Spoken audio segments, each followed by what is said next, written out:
Friends, कैसे हो आप सभी। तो आज की इस वीडियो में हम स्टार्ट करें अपना एसएससी का एग्ज़ाम, ठीक है, जो कि सीजीएल लेवल का है। ये आपका 5 दिसंबर को हुआ था। शिफ्ट थर्ड शिफ्ट आपकी, ठीक है। तो इस शिफ्ट में हम मैथ के क्वेश्चन सोल्व कर रहे थे, जिसमें हमने 13 तक कंप्लीट क्वेश्चन सोल्व कर चुके हैं, ठीक है। तो वीडियो को जाकर जरूर देखें। तो आज की इस वीडियो में हम स्टार्ट करें अपने नेक्स्ट क्वेश्चन 14 से। तो 14 क्वेश्चन हम स्टार्ट कर रहे हैं। ओके, बोला कि वैल्यू बतानी इसकी, राइट। तो ये कुछ शिफ्टों से क्वेश्चन आया हुआ है, तो मैं बार बार, अगर आप देख रहे हो तो मैं बार बार ये कह रहा हूँ कि हम दो दो के पेड़ उठा लेते हैं, राइट। और यहाँ से आपको क्या नजर आया कि ए स्क्वायर माइनस बी स्क्वायर का क्या हुआ, ये फॉर्मूला बन के आया है यहाँ पर। बस उसका सम बताना। तो यहाँ पर ए स्क्वायर माइनस बी स्क्वायर लगाओगे तो 100 प्लस 99 199 हो जाएगा, 100 माइनस 99 1 हो जाएगा, मल्टीप्लाई करोगे तो 199 रह जाएगा प्लस, राइट। ये आप दोनों का सम कर लो, 195 आएगा। एंड 195 के साथ 1 मल्टीप्लाई करेंगे तो 195। यहाँ पर आपका 191 हो जाएगा। यहाँ पर आपका मतलब ए स्क्वायर माइनस बी स्क्वायर का फार्मूला यूज कर रहा हूँ मैं आपका, आप कभी और कुछ समझो यहाँ पर। तो यहाँ पर आपका कितना हो जाएगा, 187 हो जाएगा। और यहाँ पर आपका 23 हो जाएगा, राइट। तो ये सीरीज हो गई, आपकी टर्म दी गई है। तो इस सीरीज का हमें क्या निकालना है, सम निकालना है। इस सीरीज का हमें क्या निकालना है, सम निकालना। तो सम आपसे पूछा गया है। तो इस सम निकालने के लिए हम सबसे पहले क्या करते हैं कि नंबर ऑफ टर्म्स देख लेते हैं कि कितने नंबर ऑफ टर्म है। तो नंबर ऑफ टर्म निकालने का फॉर्मूला क्या होता है कि जो नंबर ऑफ टर्म होती है वो टोटल नंबर ऑफ टर्म, मतलब लास्ट टर्म 199 माइनस कर देंगे स्टार्ट वाली टर्म को, ठीक है। और डिवाइड बाय कर देंगे क्या, जो इन टर्मों के बीच में डिफरेंस आ रहा है। तो जैसे कि 199 195 के बीच में आप देखो डिफरेंस कितने का, 4 का है। तो इसको 4 से डिवाइड कर देंगे और माइनस कर देंगे क्या, सॉरी माइनस नहीं, प्लस कर देंगे 1 को, राइट। तो जैसे आपने सोल्व किया तो ये 199 माइनस 23 करोगे तो 176 डिवाइड बाई 4 प्लस 1। तो ये कितना हो जाएगा, 44 प्लस 1 आपका कितनी टर्म हो जाएंगे, 45 टर्म हो जाएंगे, नंबर ऑफ टर्म, ठीक है। तो 45 टर्मों का सम निकालना। तो सम ऑफ टोटल नंबर कितना होता है, 45 का आधा लिख लो, ठीक है। फर्स्ट टर्म प्लस में लास्ट टर्म, ये करना है बस। फर्स्ट टर्म कितनी है 199, लास्ट टर्म कितनी है 23, ओके। तो बस यहाँ से आपका आ जाएगा 45/2 और यहाँ से इंटू में 2 आ जाए। इसको कट करो तो ये 111 और 111 इंटू 45 करोगे तो कितना आ जाएगा, 4995 आपका राइट आंसर दे देगा, जो कि ऑप्शन नंबर सी है, ठीक है। तो उम्मीद करता हूँ आपको ये क्वेश्चन समझ आया होगा। क्या बोला कि एक्स जो है वो मंथली इनकम इतनी रखता है और मंथली खर्चा इतना रखता है। डॉलर दिया हुआ, लेकिन डॉलर को आप रुपए में यूज कर लेना कि 26,500 रुपये अगर किसी की इनकम है वो 20,500 रुपये खर्च रहा है। इनकम कितनी है 26,500, राइट। एक्सपेंडिचर कितना है 20,500, मतलब खर्चा कितना है 26,500 में से 20,500 का खर्च कर दिया तो सेविंग कितनी हो जाएगी, 6,000 की क्या हो जाएगी, सेविंग हो जाएगी। अब बोला कि उसकी जो मंथली इनकम है वो इंक्रीज कर दी जाती 12% से। तो यहाँ पर हम इसका 12% से इंक्रीज कर देंगे, 12% से इंक्रीज कर देंगे तो 26,500 का 12% आपको कितना आ जाएगा, 12×5 60, 12×6 72 और 6 78, 12×2 24 और 7 आपका 31,800, सॉरी 31,80 को प्लस कर दो इसमें। एक मिनट, क्या पूछा है, सेविंग इंक्रीज पूछा है। तो हमें क्या करना है, 31,80 ये तो इंक्रीज हो गई। और एक्सपेंडिचर कितना इंक्रीज होगा वो देख लेते हैं, 6% इंक्रीज हुआ तो 6×5 30 और 0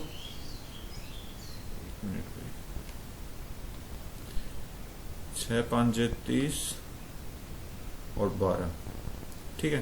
ये आपके एक्सपेंडिचर इंक्रीज हुआ है। यहाँ पर आपका कितना इंक्रीज हुआ है, इनकम इंक्रीज होगी तो सेविंग हमें बताने की कितनी इंक्रीज होनी चाहिए, राइट।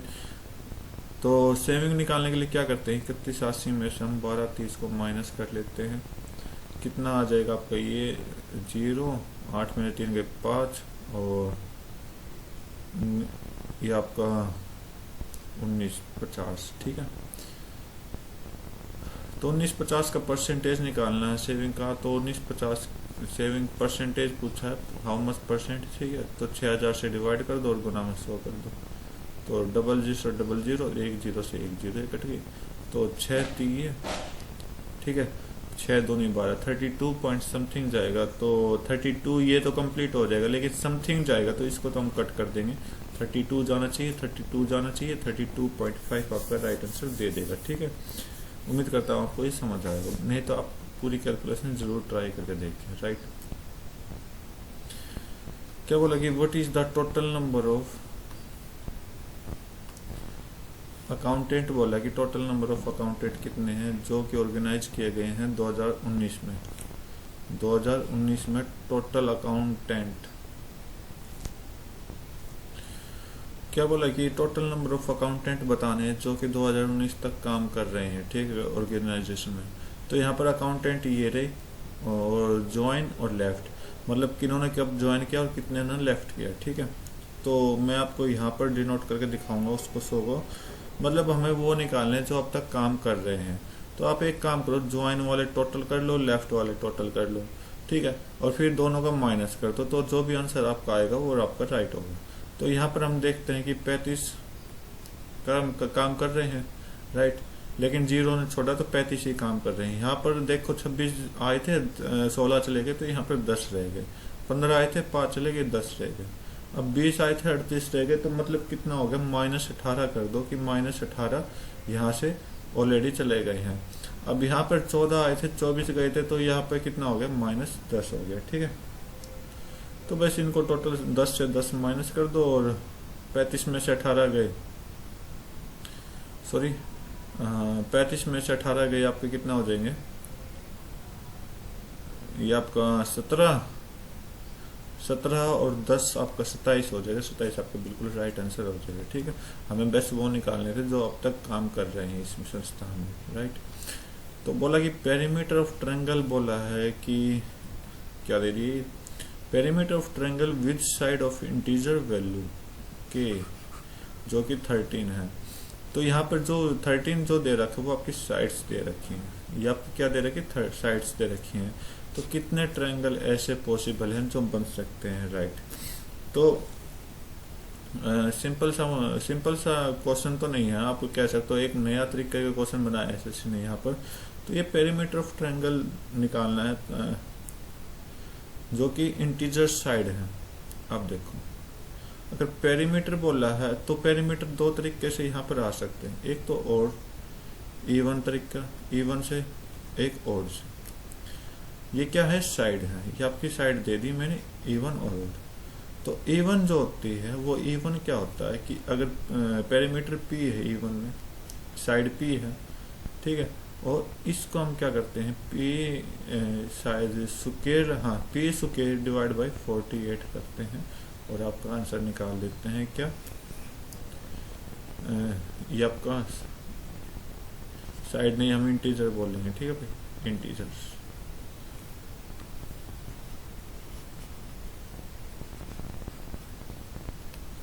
ये आपके इंटीजर हैं। इंटीजर दो तरह के होते हैं ना, ये ऑड या इवन, ठीक है। तो पी स्क्वायर डिवाइड बाई 48, ये फार्मूला आप याद रख लेना, ठीक है। ऑड है, ऑड को हम क्या करेंगे, p + 3 कर देंगे इसमें, और स्क्वायर कर देंगे डिवाइड बाई 48 रख देंगे, ठीक है। तो कर दो इसको सोल्व। तो यहाँ पर आपको ऑड नंबर दिखाई दे रहा है, तो ऑड में हम 3 प्लस कर देंगे 16, 16 का स्क्वायर करेंगे डिवाइड बाई 48 कर देंगे। तो 16 गुना 16 डिवाइड बाई 48, 16 से कट कर दो, 16 चौक, एक मिनट, 16 3 होगा भाई, ठीक है। तो 16/3 हमने निकालना है। तो ये आपका 5 पॉइंट, मतलब कंप्लीट जो ट्रायंगल बनने वाली है, यहाँ पर जो 5 बनने वाली है, कंप्लीट ट्रायंगल 5 बनने वाली है। 5 से कुछ पॉइंट ऊपर ही बनेंगे, 6 भी नहीं बनेंगे यहाँ पर, ठीक है। तो ये जस्ट फार्मूला है, बेसिक सी प्रॉपर्टी है, इसको आप याद कर लेना, ठीक है। बल्कि एक सम ऑफ मनी है जो इन्वेस्ट किया गया सिंपल इंटरेस्ट पे और बन जाता है 17/10 अपने आप का। तो ये 17/10 जो दे रखा है ये आपका अमाउंट और प्रिंसिपल दे रखा है, तो ये आपका नीचे वाला तो प्रिंसिपल हो जाएगा, ये आपका अमाउंट हो जाएगा। और अमाउंट एक्चुअली क्या होता है, प्रिंसिपल प्लस SI होता है, तो यहाँ से SI की जो आएगा वो कितना आ जाएगा, 17 माइनस 10 कितना आ जाएगा, 7, ठीक है, राइट। और बोला कि ये जो किया गया है यहाँ पर तो 2 साल 6 महीने में किया गया है, मतलब बोला कि जो 7 सिंपल इंटरेस्ट अपना निकल के आया वो क्या निकल के आया है, 10 प्रिंसिपल का रेट बतानी है, ठीक है, इनटू में टाइम कितना होगा, 2 साल 6 महीने।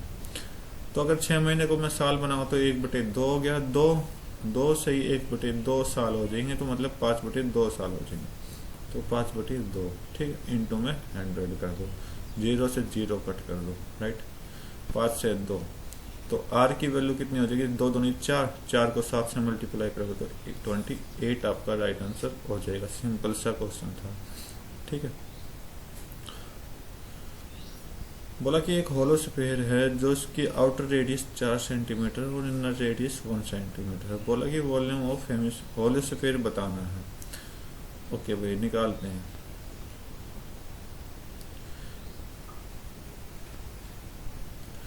तो ये आपका दिया गया है, तो इसने बोला कि ये जो रेडियस है ये वाले 1 सेंटीमीटर और ये वाले कितनी है, 4 सेंटीमीटर, ठीक है, बड़ी वाली। तो सिंपल सा फार्मूला होता है वॉल्यूम ऑफ होलो स्फीयर का 4/3 पाई बड़ा R का क्यूब माइनस छोटा r का क्यूब, ये आपको सोल्व करना है, ठीक है।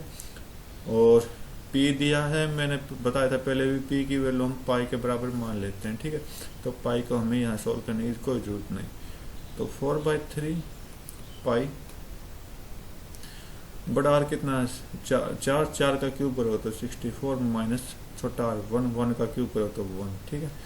तो 4/3 पाई इंटू में ये आपका 63 हो जाएगा, तो 3 से कट करो 21 और 21 इंटू 4 करोगे तो 84 पाई आपका बिल्कुल राइट आंसर दे देगा। ओके, नेक्स्ट क्वेश्चन चेक करते हैं। बोला कि 1% ट्रेवल करता है P से Q तक, स्पीड इतनी है और रिटर्न करता है स्पीड को इंक्रीज करके इतने %, ठीक है। तो एवरेज स्पीड बतानी है। तो अगर ये पहले 50 की स्पीड से जा रहा था और वापस जो आ रहा है वो 50 की 60% इंक्रीज कर देता है, तो 50 का 160% कर देता है, ठीक है, 50 का 160% कर देता है, 0 से 0 कट कर दो और 5 गुना 16 कितना आ जाएगा, 80। तो आते वक्त उसको कितनी स्पीड करनी पड़ी, 80 किलोमीटर प्रति घंटा करनी पड़ी। एवरेज स्पीड पूछी, तो एवरेज स्पीड क्या होती है, अगर ये x है ये y है तो एवरेज स्पीड हो जाएगी 2xy divide by x plus y। ये सोल्व करना आपको। तो 2 गुना 50 गुना 80 डिवाइड बाई 50 प्लस 80, तो 2 गुना 50 गुना 80 डिवाइड बाई 130, 0 से 0 कट कर दो और इसको सोल्व कर दो, 2 5 10, ऊपर कितना आ जाएगा 800 डिवाइड बाई 13, तो ये कितना जाएगा, चला जाएगा 13 छिक 78 होता है। तो 6 के मतलब स्टार्टिंग जो होगी इसकी 6 से होगी, तो 6 इसमें स्टार्टिंग नहीं है, इसमें भी नहीं है, इसमें भी नहीं है, कट कर दो, जो आपको ऑप्शन एक ही बचा, इसको अपने आप खुद सॉल्व करके देखे आपकी कैलकुलेशन के लिए, ठीक है। बोला कि कौन सी स्टेटमेंट करेक्ट नहीं है वो हमें बताना है, ठीक है भाई। बोला कि स्पीड ऑफ 20 मीटर पर second is less than speed of 85 kilometre पर सेकंड।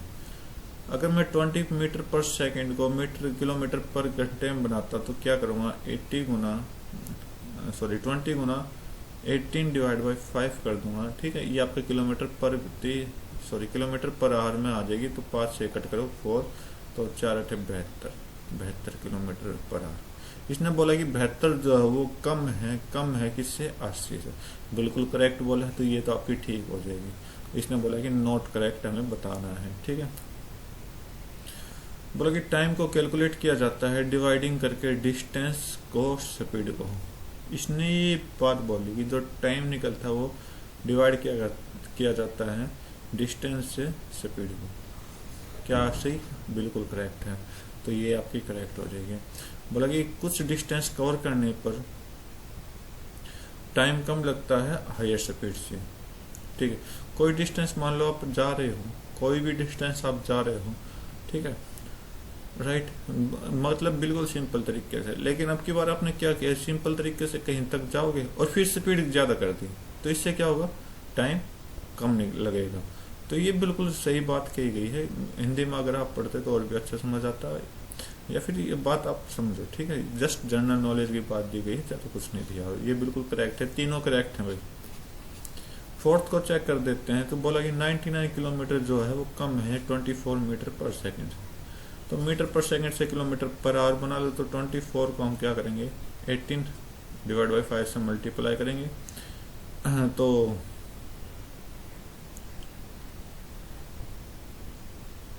मैं इसको क्या करता हूँ, 15 बना लेता हूँ 18 को, ठीक है, अप्रोक्स बनाना है मुझे, ठीक है। तो ये आपका कितना हो जाएगा, ये आपका 3, तो 3 गुना 24 72।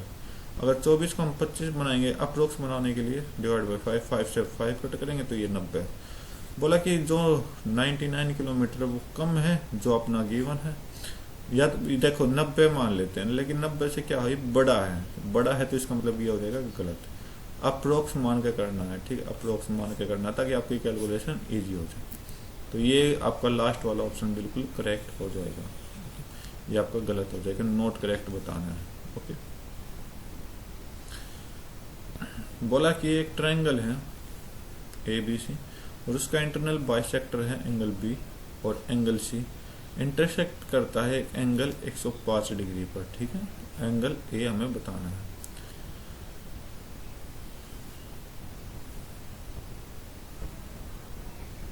ABC एंगल बाइसेक्टर ले लो। एंगल बाइसेक्टर क्या होता है, इन दोनों एंगलों को इक्वल डिवाइड में बांटता है B और C पे, ठीक है, ये चीज दी गई है। और ये जो पॉइंट है, ये वाला एंगल कितने का है, 105 डिग्री का है, 105 डिग्री। ओके, ये I मान लेता हूँ इंटरनल एंगल, ठीक है, और ये हमें बताना है। तो इंटरनल एंगल जो होता है वो कैसे निकालते हैं, 90 प्लस एंगल A का डिवाइड करके। तो ये आपका फार्मूला होता है, ठीक है। तो एंगल I तो आपको दे रखा है कि 105 डिग्री है और 90 प्लस एंगल A हमें निकालना है। 2 को इधर भेज देंगे, पहले 90 को उधर भेजो तो माइनस कर दो, तो माइनस पे कितना आएगा ये आपका 15 plus 15 is equal to angle A का हाफ। 2 को उधर भेजो तो एंगल A कितने का आ जाएगा, 30 डिग्री का आपका राइट आंसर दीजिएगा, ठीक है। सिंपल सा क्वेश्चन था, सिर्फ फार्मूला याद रखना था इसमें आपको। क्या बोला कि कोट स्क्वायर A माइनस आपका कोस स्क्वायर A की वैल्यू कोई भी पुट कर सकते हो आप, कुछ भी। तो मैं 45 पर ही ज़्यादा यकीन रखता हूँ, तो 45 पुट करोगे तो ये 1 माइनस कोस 45 कितना होता है, 1/√2, 1/√2 का स्क्वायर करोगे तो 1/2 आ जाएगा, ठीक है, 1/2। तो यहाँ से जो वैल्यू आने वाली कितनी आने वाली, 1/2 आने वाली। तो एक बार चेक कर लेते हैं कि 1/2 अपनी आएगी। तो 45 इसमें पुट करेंगे तो कितना आ जाएगा, 1/√2 का स्क्वायर 2 इंटू में 1/2 1/4 नहीं दे रहा, ठीक है। यहाँ पर पुट करेंगे तो 1/√2 का स्क्वायर 1/2 आ जाएगा। कोट 45 1 होता है, तो 1 की मल्टीप्लाई करा दो तो 1/2 आपका ये दे दे। तो कौन सा ऑप्शन आपका पुटिंग से दे रहा है, ये वाला, सेकंड वाला, ठीक है, और बाकी आपको नहीं दे रहा, ठीक है। ये 1 है तो कट जाएगा, 0 कट जाएगा, ठीक है। हमें वैल्यू पुट से भी आप आंसर निकाल सकते हो, कोई ऐसी प्रॉब्लम नहीं है, राइट। नेक्स्ट क्वेश्चन चेक कर लेते हैं। बोला कि वॉल्यूम ऑफ हेमिस्फीयर आपको दिया गया है इतना, रेडियस ऑफ हेमिस्फीयर हमें निकालना है। तो वॉल्यूम ऑफ हेमिस्फीयर क्या होता है, 2/3 पाई आर क्यूब होता है, राइट, 19404, ठीक है, ओके। तो हमें क्या निकालना है, रेडियस ऑफ हेमिस्फीयर निकालना है। तो अगर आप इसको कैलकुलेशन भी नहीं कर सकते तो ऑप्शन से आप इसको करेक्ट कर सकते हो, राइट। कैसे आप चेक करोगे, क्या कि 4 का जो आखिरी डिजिट होगी इसका क्यूब करेंगे तो 4 आएगा, राइट। 9 की आखिरी डिजिट होगी 9 आएगी, क्यूब करने पर 729, 1 का क्यूब करेंगे तो 1 आएगी। सिर्फ हमें यही चेक करना है, मतलब लास्ट डिजिट, क्योंकि सारे के सारे ऑप्शन मुझे क्या दिखाई दे रहे हैं, अलग अलग दिखाई दे रहे हैं। और 7 की जो लास्ट डिजिट होगी क्यूब करने पर 3 होगी, 4 का क्यूब 64, 9 का क्यूब 729, 1 का क्यूब 1, 7 का क्यूब 343। ठीक है, इसलिए मैंने सभी के लास्ट डिजिट उठाए हैं, सभी के लास्ट नंबर उठाए हैं। और यहाँ पर मल्टीपल करने की प्रोसेस को ज्वाइन किया है, तो मल्टीपल यहाँ पर क्या 4 आनी चाहिए, लास्ट डिजिट मल्टीपल 4 आनी चाहिए। यहाँ से 2 उठाया, ये आपका 22/7 होगा, तो 22 का भी हम 2 उठा लेते हैं राइट। और आर क्यूब यहाँ से 1 उठा, मतलब 2 गुना 2 4, 4 के साथ हम ऐसी क्या मल्टीप्लाई करेगी, आपको 4 दे दी, तो 4 चौक 16। अगर फर्स्ट ऑप्शन से लेंगे तो 4 चौक 16 नहीं देगा, ठीक है। 4 नीम 36, 6 दे रहा है तो 4 नहीं दे रहा, कट कर दो। 1 गुना 4 4 दे रहा है, 3 गुना 4 12, ये भी नहीं दे रहा, तो सिर्फ आपको ये ऑप्शन बिल्कुल राइट हो जाएगा, ठीक है। बाकी कैलकुलेशन अपने आप करें, फार्मूला मैंने आपको बता दिया है, पाई की वैल्यू पुट करके आप कैलकुलेशन खुद ट्राई करें कि कौन सा ऑप्शन आपको आना चाहिए, क्योंकि सिंपल सी चीज पूछिए कि रेडियस, टाइम खराब नहीं करना है इस टाइप के क्वेश्चन में, ठीक है। नेक्स्ट क्वेश्चन चेक करते हैं। बोला कि 40 आदमी किसी काम को 15 दिन में करते हैं, ओके। 3 दिन के बाद स्टार्ट करने के 3 दिन बाद बोला कि 20 आदमी और ज्वाइन कर लेते हैं और काम कितने दिन में खत्म हो जाएगा, विल बी कंप्लीटेड। ठीक है भाई, मान लो कोई काम है 40 आदमी द्वारा 15 दिन में किया, तो ये टोटल काम हो गया तो ठीक है। अब उन 40 आदमियों ने 3 दिन तो लगातार काम किया, लेकिन आगे काम हुआ कितना, 40 + 20, मतलब 20 लोग और आ गए इनके द्वारा, और पता नहीं कितने दिन चलेगा, तो एक्स डे मान लेता हूँ, ठीक है। और यहाँ पर टोटल डेज, तो हाउ मेनी डेज, यहाँ पर कोई रिमेनिंग वर्क नहीं है, यहाँ पर टोटल वर्क है, तो टोटल वर्क कितने दिन में, यहाँ 3 दिन और यहाँ x दिन, तो हमें जो वैल्यू निकालनी है x + 3 की निकालनी है, ठीक है। सिंपल सी चीज़ है, इतने समझ लेना। तो इसको कैलकुलेट करेंगे तो कितना हो जाएगा, 40 × 15 600 = 120 + 60x, तो 120 को 60 से कट करोगे, 60 × 60, 60 दूनी 60 दिन, तो यहाँ से 10 = 2 + x आ गया, और x की वैल्यू कितनी आ जाएगी, 8 दिन। तो वो हैं जो ये 20 आदमी और आए हैं, इनकी वजह से 8 दिन लगे हैं, लेकिन 3 दिन और एक्स्ट्रा लगे हैं, तो x की वैल्यू कितनी होगी, 8, और x + 3 हमें निकालना है, कट सॉल्व कर दो तो यार आपका राइट आंसर दे देगा, ठीक है। तो आज की इस एग्ज़ाम के भी 25 क्वेश्चन हमने कंप्लीट कर दिए हैं। ये आपकी 5 दिसंबर की 3rd शिफ्ट का एग्ज़ाम है। तो नए एग्ज़ाम के लिए हम अपनी नई वीडियो बनाएंगे, तो तब तक के लिए thank you, have a nice day, जय।